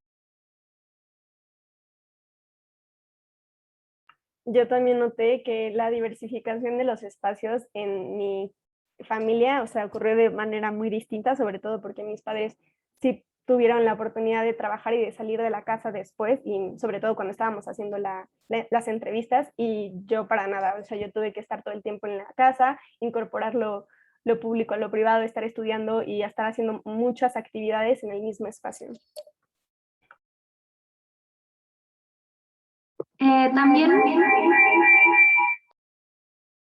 perdonen, también pues si hiciéramos como un ejercicio de ampliación de la investigación, a mí me como gustaría incluir aspectos sonoros y olfativos, porque nos dimos cuenta que las relaciones que tenemos con nuestros espacios son corporeizadas, y que por lo tanto estas relaciones se dan con todos nuestros sentidos, y que la manera en la que percibimos las cosas con estos sentidos influyen mucho en las relaciones que tenemos con los espacios, con las personas, los ritmos también de cada espacio y nuestras rutinas.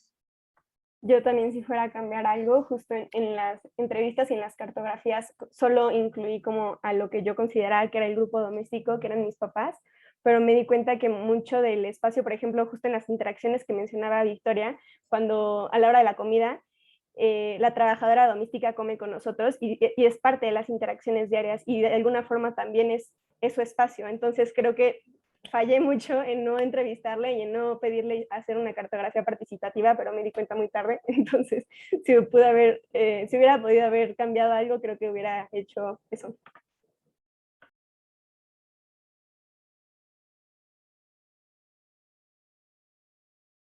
Y ya, pues, es todo. Muchas gracias, espero les haya gustado. La verdad es que disfrutamos muchísimo hacerla. Nos dimos cuenta de muchas cosas. Nos reveló mucho sobre las dinámicas familiares e incluso a mí cómo llevarme mejor con miembros de mi familia. Y pues ya finalmente varios miembros de mi familia me dijeron, sígueme haciendo preguntas porque esto es como terapia para mí. Entonces fue algo muy interesante y divertido para hacer. Y aquí están las referencias.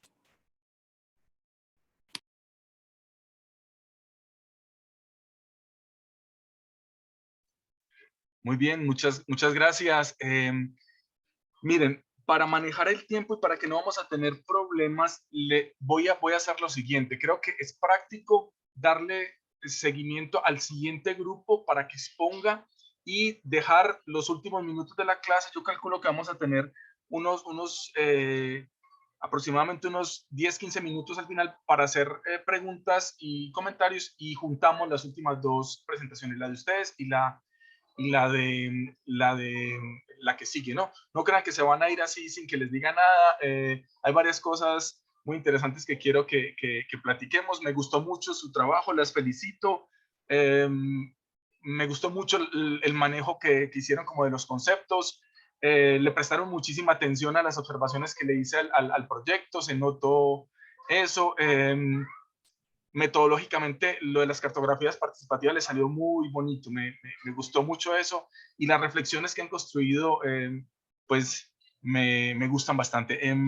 Pero bueno, ahorita lo platicamos un poquito más en detalle. Vamos a darle entonces la palabra a Isis, que nos va a hablar sobre las representaciones sociales alrededor de un umbral doméstico. Aquí también me tomé libertades de editor, ¿no? Ustedes saben que yo soy un poquito descarado en eso. Hice modificación, creo que suena muy bonito como quedó desde las representaciones sociales alrededor de un umbral doméstico cuando tocan la puerta, ¿no? Entonces, ¿qué pasa con esos umbrales, con los significados, con las representaciones que entran en juego en ese dispositivo tan particular que es una puerta, ¿no? Las puertas son una cosa muy especial, ¿no? Creo que es esa película creo que es de Pixar, la de los monstruos, ¿no? Que con Monsters Inc., ¿no? Con las puertas creo que logran identificar muy bien simbólicamente lo que son las puertas y lo que representan, ¿no? O sea, las puertas son umbrales en realidad, son umbrales.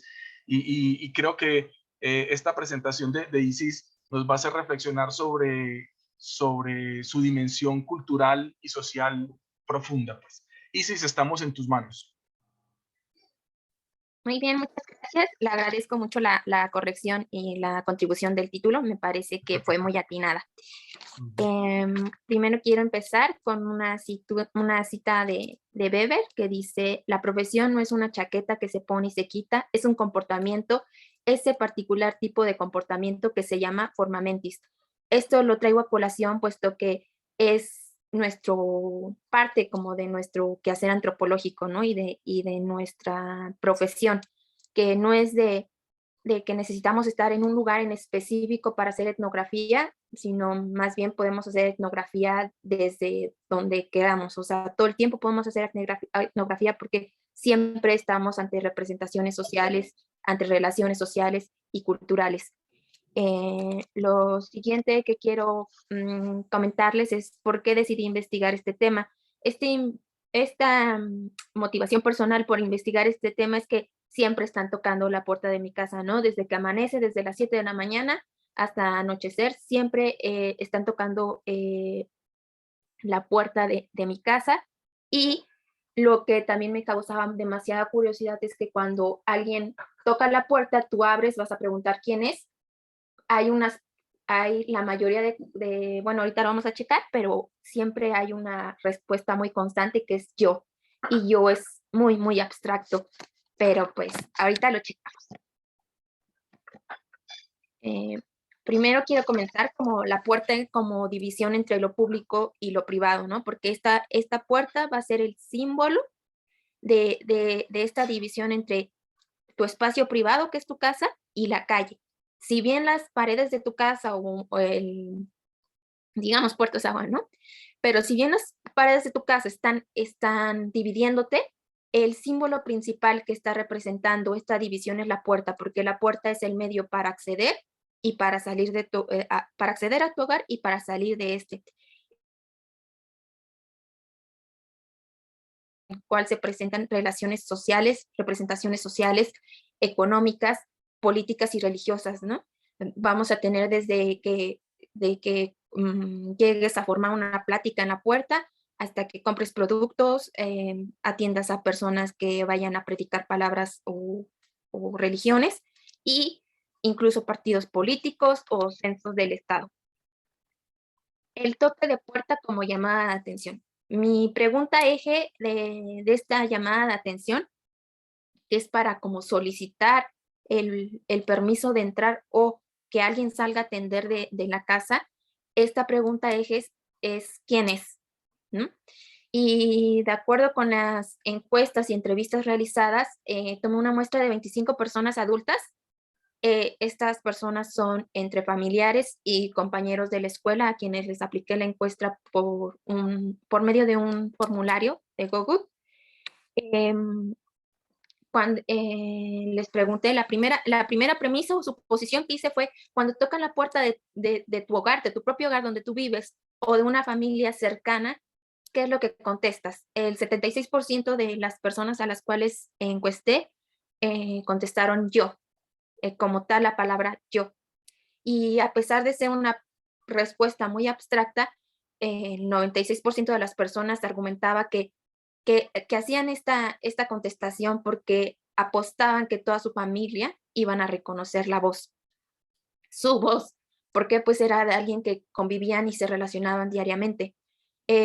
Solo el 16% contestó que contestarían con un nombre propio de ellos, y pues que dan ese dato porque viven ahí y dicen, pues, ¿quién más se llamaría como yo? ¿Y quién más tendría mi voz? También se relaciona un poco con este reconocimiento propio de la voz. Y una minoría me contestó que daban la orden de ábreme, soy, y el rol que ocupaban en la familia. Es decir, por ejemplo, ábreme porque soy tu mamá, ábreme, soy tu hermano. Entonces, también está habiendo un implícito reconocimiento de la voz, porque puesto que tomemos en cuenta que todo esto es a ciegas, ¿no? A menos de que tengas cámara, pero eso es una minoría en nuestras condiciones sociales y materiales, de las personas que tienen cámara para checar quién es, ¿no? Pero si estamos hablando de digamos, un encuentro a ciegas porque la puerta es el divisor, todo lo estás apostando hacia el reconocimiento de voz. Y ábreme, soy, el rol que ocupas, también pues depende del reconocimiento de voz.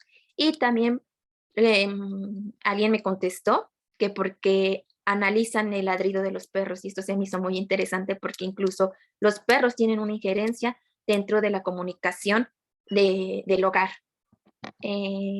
Ahora la segunda premisa fue: cuando tocan la puerta de un amigo o familiar más lejano, que contestan el nombre. Aquí la mayoría contestó que el nombre propio lo utilizarían para identificarse un poco más, ¿no? Porque así se llaman. Y volvemos con un yo, que fue menos, que fue un 28%, por la misma razón que reconocerían la voz. La tercera premisa fue: cuando van a una casa o local ajeno, se presentan como. En esta pregunta, todos los colaboradores mencionaron que su presentación constaría de un saludo, una presentación más formal, decir su nombre, incluso su apellido, y cuál es su profesión u oficio. En este caso, consideran más importante dar el motivo por el cual están tocando el hogar o se encuentran ahí, que su identidad. Entonces ponen como primera, como un espacio privilegiado, decir por qué están ahí.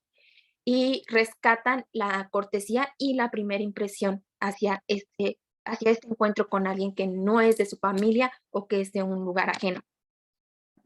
Ok, dentro de las personas que tocan y que se presentan en hogares ajenas, tenemos a los vendedores, a los censos de estado, como ya les había comentado, a los predicadores de religión, invitaciones a eventos o para organizarse como comunidad, ¿no? Esto puede ser desde una fiesta patronal o una feria. La puerta funciona como un espacio y sitio de socialización y de intercambio, ya sea de bienes, materiales o de información.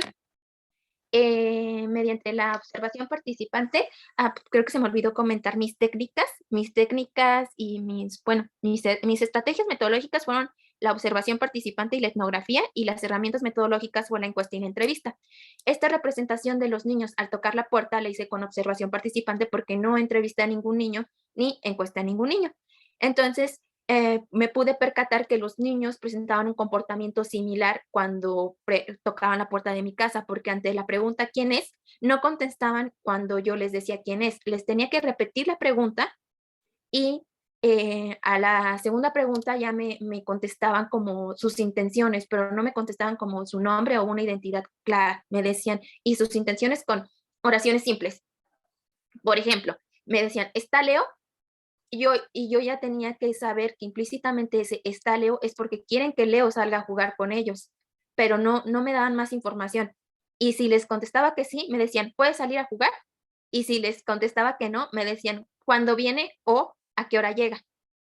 Entonces, eso se me hizo muy interesante de los niños porque nos muestra que a esa edad, más o menos como de 8 añitos les estoy hablando, no tienen como, así como, digamos, una identidad como para representarse socialmente hacia los demás, de decir su nombre propio, ¿no?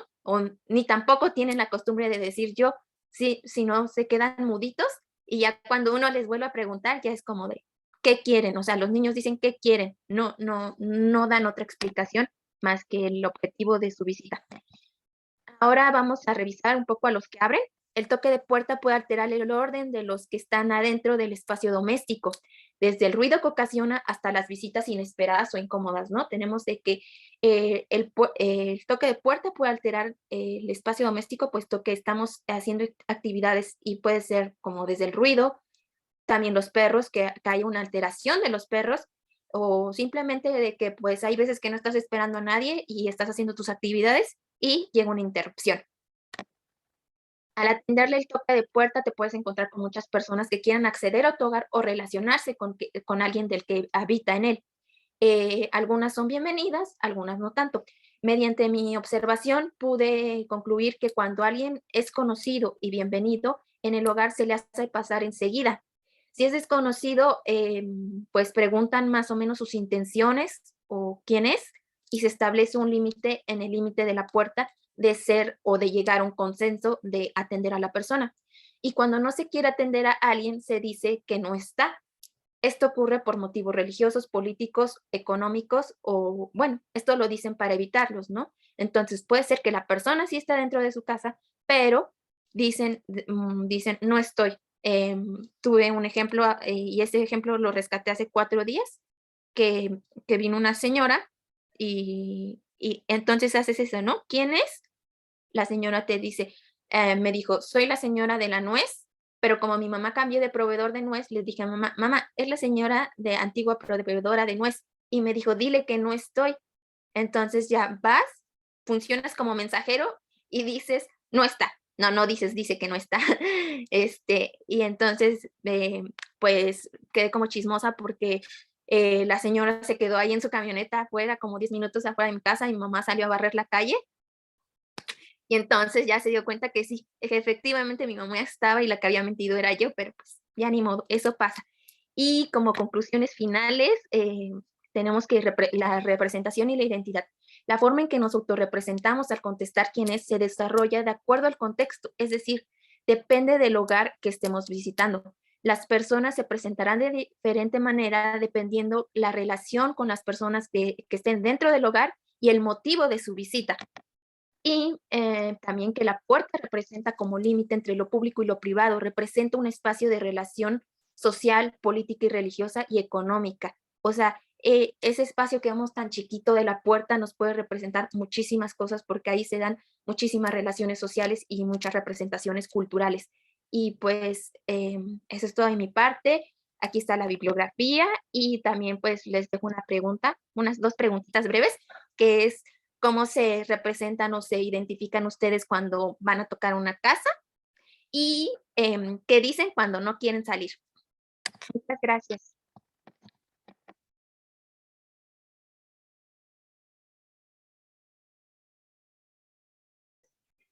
Muy bien, Isis.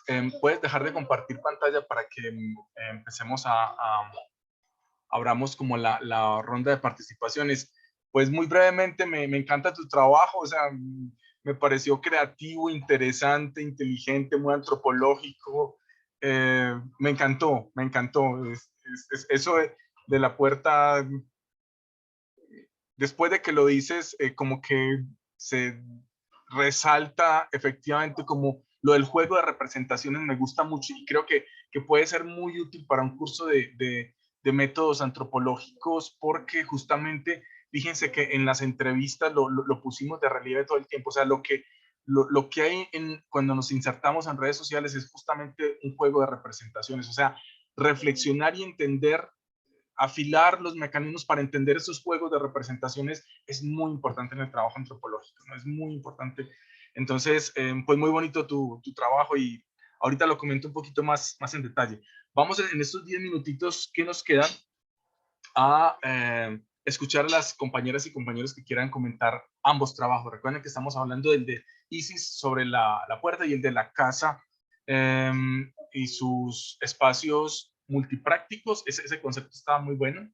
Es creación es cosecha de las autoras. Eso de multipráctico está muy bueno, se los voy a piratear, ¿sí? ese está maravilloso. Los espacios multiprácticos y polisémicos, ¿no? Entonces, queda abierta, digamos, la sesión para comentar cosas.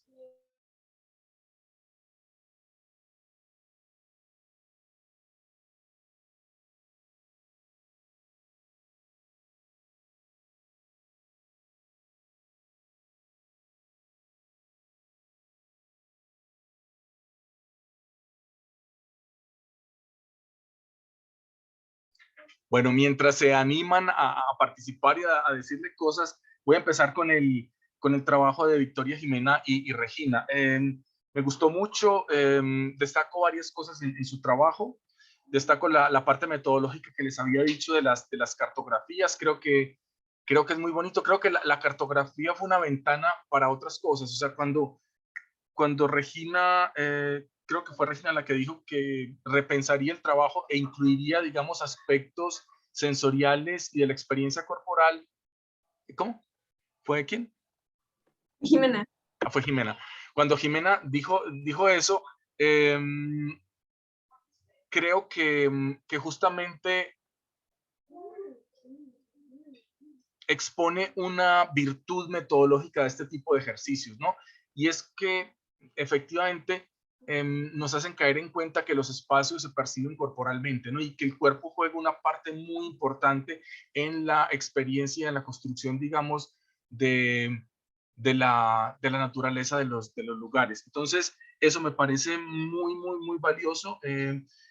Como lo enfocaron metodológicamente, las conclusiones a las que llegaron me parecen muy bonitas, porque además de conclusiones, digamos, de tipo académico general, no logran, digamos, ubicaciones muy precisas y muy particulares de sus propias experiencias en sus casas y de los conflictos y situaciones que están viviendo, y eso me parece notable. Yo creo que la antropología debe servir para esas cosas, ¿no? O sea, para uno vivir mejor, por supuesto que sí, ¿no?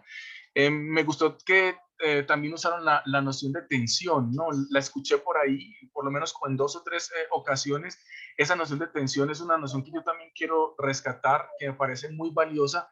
Creo que es una metáfora y un concepto muy poderoso para nombrar, digamos, un tipo de relación que se genera, ¿no? Entre, en un determinado, digamos, tipo de prácticas. O sea, cuando hay tensiones, digamos, hay actores o hay agentes que tienen, digamos, agendas que en algún momento o situaciones que en algún momento pues están chocando. Me parece un concepto fino, o sea, que hay que rescatarlo y darle mucha importancia, porque creo que les puede ser muy útil para muchas cosas de aquí en adelante. Las felicito, me gustó mucho su trabajo y pues ese sería como mi comentario general sobre lo que ustedes hicieron. No sé si quieren replicar o decir algo al respecto.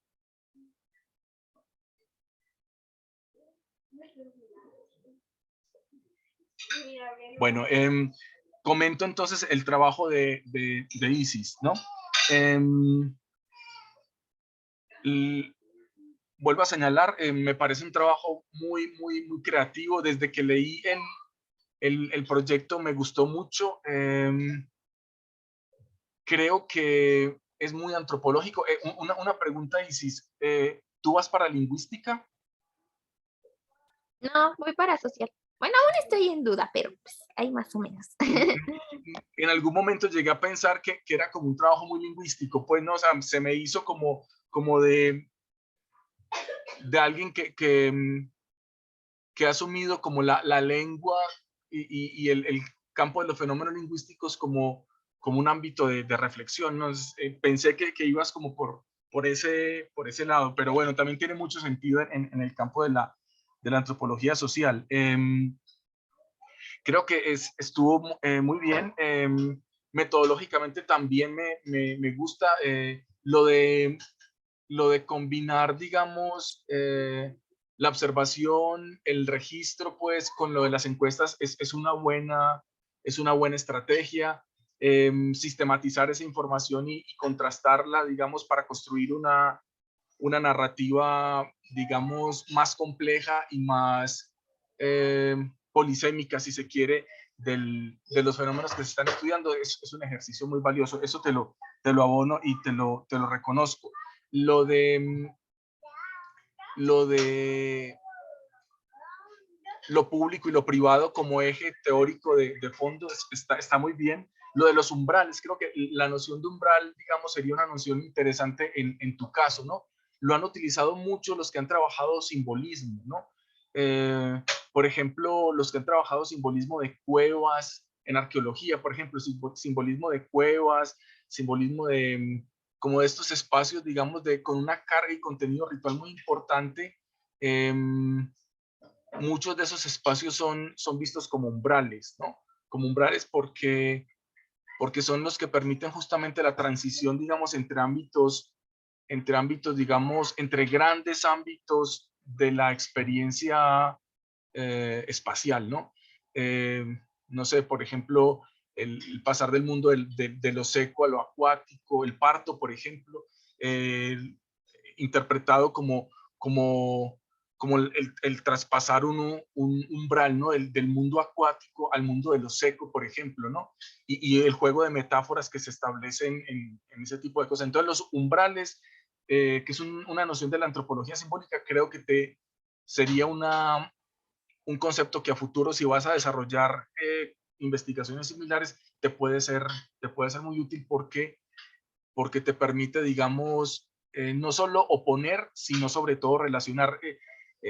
Recuerden que ahorita está muy en boga la crítica de las categorías dicotómicas, ¿no? Entonces, simplemente, digamos, presentar lo público y lo privado como lo opuesto es una visión, digamos, como muy de la modernidad y muy criticada, muy en crisis, ¿no? Lo que se está diciendo ahora desde el ámbito teórico es que más que oponer cosas, hay que ver que esas categorías dicotómicas se están vinculando o están relacionando. Es decir, ¿qué pasa con las transiciones? ¿Qué pasa con el moverse de una cosa a la otra, ¿no? Con los tránsitos permanentes que están sucediendo alrededor de esos umbrales y que la oposición funciona, pero que es solamente una dimensión del fenómeno complejo que está sucediendo, que es en realidad el movimiento, la movilidad alrededor y las transformaciones que ocurren, digamos, a partir de esa movilidad. Ese sería pues como mi comentario. Y felicitarte por tu trabajo. Igual te digo, me pareció muy creativo, muy interesante. Me gustaría hacer hacer cosas como esa, como identificar ese tipo, digamos, de de líneas de trabajo en el espacio doméstico se me hizo muy bonito, muy interesante. Pues muy bien, esos serían mis comentarios. No sé si alguien más quiere decir algo. No, ya vi que escribiste algo.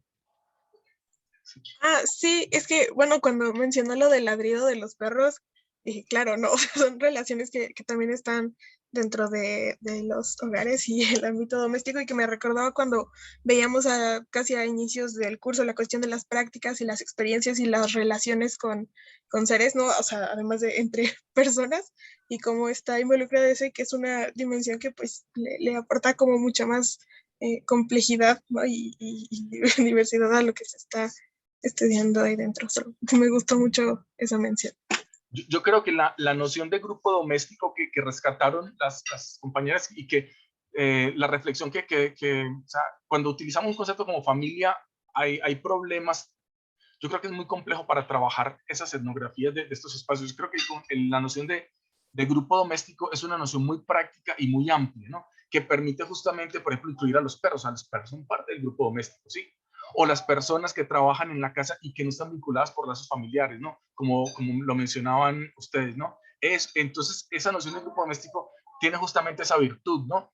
De incluir los seres de todo tipo, ¿no? También los seres espirituales y todo que hacen parte de ese entorno.